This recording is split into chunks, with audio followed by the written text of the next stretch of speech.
जय महाराष्ट्र मित्रांनो, मी दिलीप सुरवाडे, माजी नगरसेवक, शिवसेना, भुसावळ.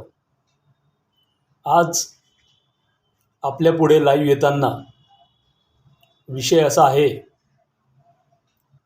की संपूर्ण महाराष्ट्रामध्ये दुष्काळाच्या परिस्थितीमुळे महाराष्ट्र सरकारने दुष्काळ जाहीर केलेला आहे. परंतु हा दुष्काळ जाहीर करताना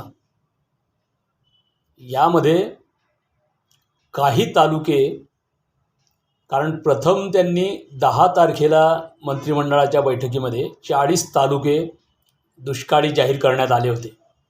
त्यानंतर 13 तारखेच्या मंत्रिमंडळाच्या बैठकीमध्ये संपूर्ण महाराष्ट्र हा दुष्काळग्रस्त जाहीर केला.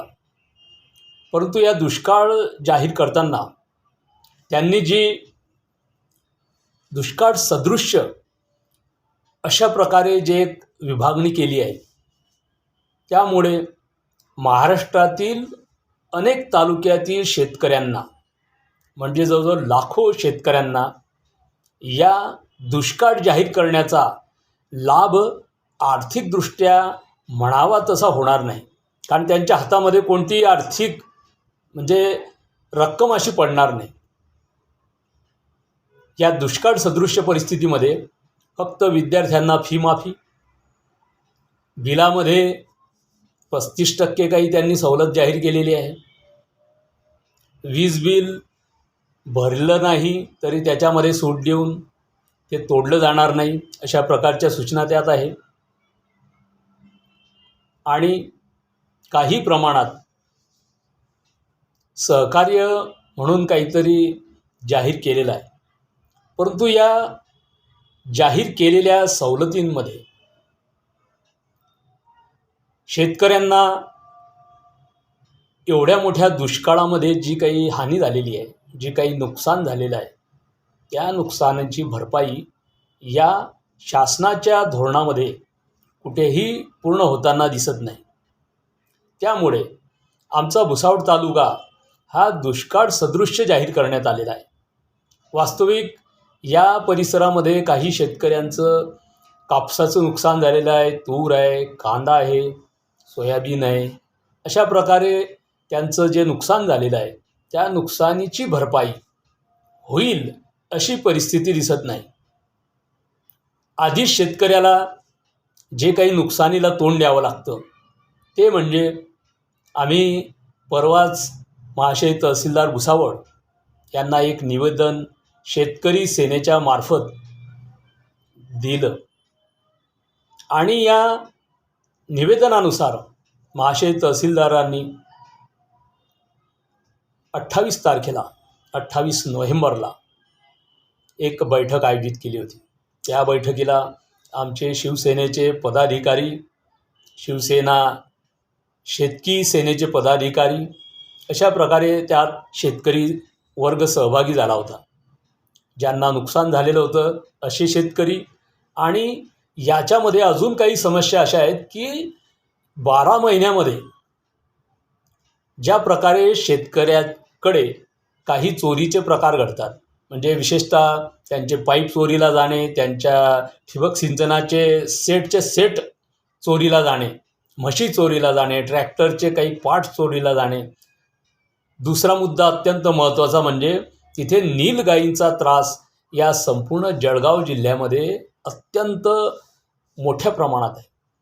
आणि त्यामुळे शेतातली पिके ही वनगाई, आपली नीलगाई आणि इतरही काही प्राण्यांच्यामुळे रानडुकरं आहेत, यामुळे त्यांना सतत नुकसानीला तोंड द्यावं लागतं.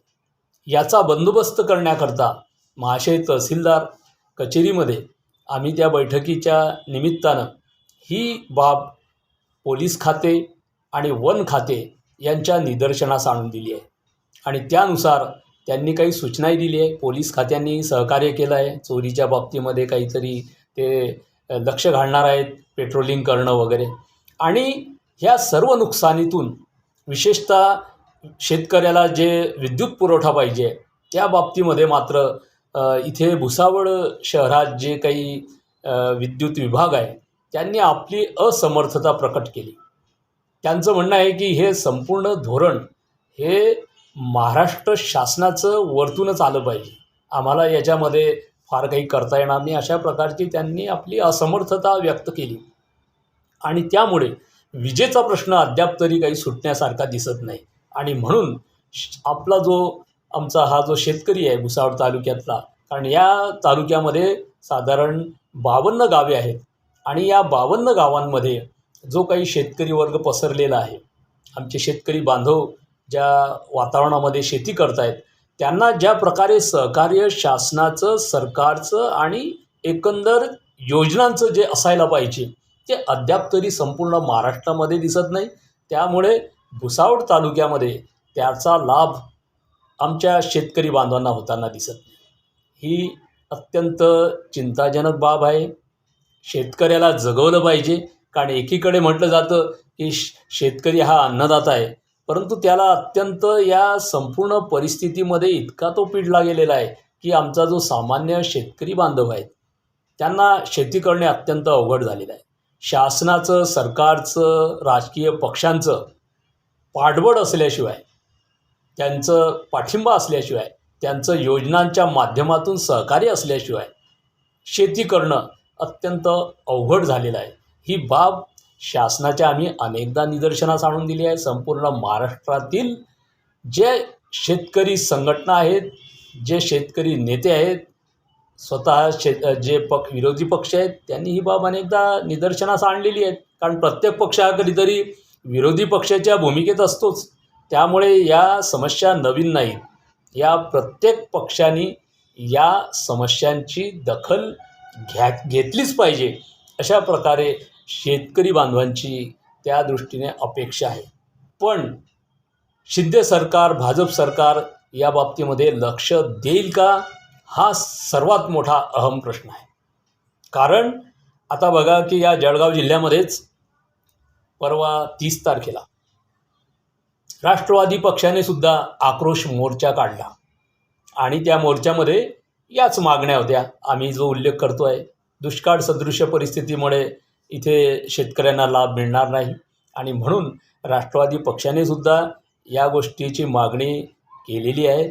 त्यांनी सुद्धा म्हटलेलं आहे की दुष्काळ सदृश्य हा निकष न लावता सरळ सरळ दुष्काळी परिस्थिती जाहीर करून शेतकऱ्याला आर्थिक पाठबळ मिळेल, त्याची नुकसान भरपाई होईल, अशा प्रकारचं धोरण जाहीर करावं, अशी त्यांची मागणी त्याच्यामध्ये गेली आहे. कारण शेतकऱ्यांना अद्याप पीक विम्याच्या रकमा मिळालेल्या नाहीत आणि त्यासोबतच आता अवकाळी पाऊस झाला. अवकाळी पावसाने तूर, कापूस, कांदा हे पिकं अजून त्याच्या हातून गेले. मग अशा परिस्थितीमध्ये जर सतत नुकसान होत असेल, अवकाळी पाऊस, कधी पाऊस नसणे, कधी वेगवेगळ्या प्रकारे जे नुकसान होतं, दुष्काळ जी परिस्थिती निर्माण होते, त्याच्यातून शेतकरी वर्गाचा, शेतकरी बांधवांचा जो काही तोटा होतो, जी काही त्यांची आर्थिक हानी होते, या बाबतीमध्ये सरकार लक्ष देईल का? आणि त्यासाठी शेतकऱ्यांना आता सरकार जर लक्ष देत नसेल तर आम्हाला शिवसेनेच्या माध्यमातून, शेतकरी सेनेच्या माध्यमातून सरकारचं लक्ष वेधावं लागणार आहे. आणि म्हणून आम्ही भुसावळ तालुक्यातील शेतकऱ्यांचं ज्या पद्धतीने नुकसान झालेलं आहे अवकाळी पाऊस वगैरेने, त्या अडचणीतून बाहेर येण्यासाठी शेतकऱ्यांच्या बैठका घेणं आणि महाशय जिल्हाधिकारी यांच्याकडे मोठ्या प्रमाणात एकत्र मीटिंगच्या माध्यमातून एक निवेदन देऊन त्यांचं लक्ष वेधण्याचा आम्ही प्रयत्न करणार आहोत. आणि होईल ती परिस्थिती आम्ही याच्यातून त्यांच्या निदर्शनास आणून देणार आहोत. आमच्या मागण्या याच पद्धतीच्या आहेत. दुष्काळातून शेतकऱ्यांना जी काही हानी झाली ती भरून यावी, अशा प्रकारची आमची पक्षाच्या वतीने शेतकरी बांधवांसाठी आग्रहाची मागणी आहे. 1 तारखेला कालच माननीय पालकमंत्री गुलाबरावजी पाटील यांच्या मतदारसंघामध्येच धरणगावला शिवसेनेने आमच्या माननीय जळगाव जिल्हा संपर्क प्रमुख माननीय श्री संजयजी सावंतसाहेब यांच्या नेतृत्वाखाली गुलाबराव वाघ वगैरे आमचे जे सहसंपर्क प्रमुख आहेत जिल्ह्याचे, त्या सर्वांच्या नेतृत्वाखाली अनेक पदाधिकारी त्याच्यामध्ये सामील झाले. हजारो शेतकरी या मोर्चामध्ये सामील झालेले होते. हा जो बैलगाडी मोर्चा धरणगावमध्ये काढण्यात आला तो विशेष लक्ष वेधण्यासाठी, कारण पालकमंत्री हे कधी काळी तरी शिवसेनेचे होते आणि ते सुद्धा लढत होते शेतकऱ्यांसाठी. कारण या मागण्या काही नवीन नाही. शेतकरी हा सतत 12 महिने त्याला कुठे ना कुठे काही अडचण असते. त्यामुळे ह्या कुठल्याही परिस्थितीत जे पक्ष असतील, जे मंत्री असोत, आमदार असोत, या सर्वांना या अडचणी माहीत आहेत आणि त्यामुळे त्यांनी सरकारात असल्यानंतर या गोष्टी शेतकऱ्यांच्या बाबतीत जी दुष्काळाची जी परिस्थिती आहे ती नुकसान भरपाई येत्या डिसेंबरच्या अधिवेशनामध्ये विशेष मागणी करण्यात येऊन त्यावर चर्चा झाली पाहिजे आणि खरोखर जी सत्य परिस्थिती आहे ती समोर ठेवली पाहिजे.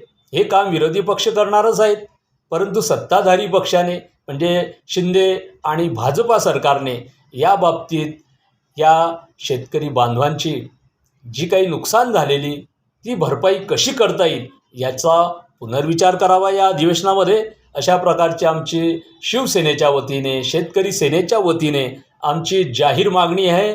त्याकडे शासनाने लक्षपूर्वक धोरण आखावे अशी आमची पुनश्च मागणी आहे. धन्यवाद. जय हिंद, जय महाराष्ट्र.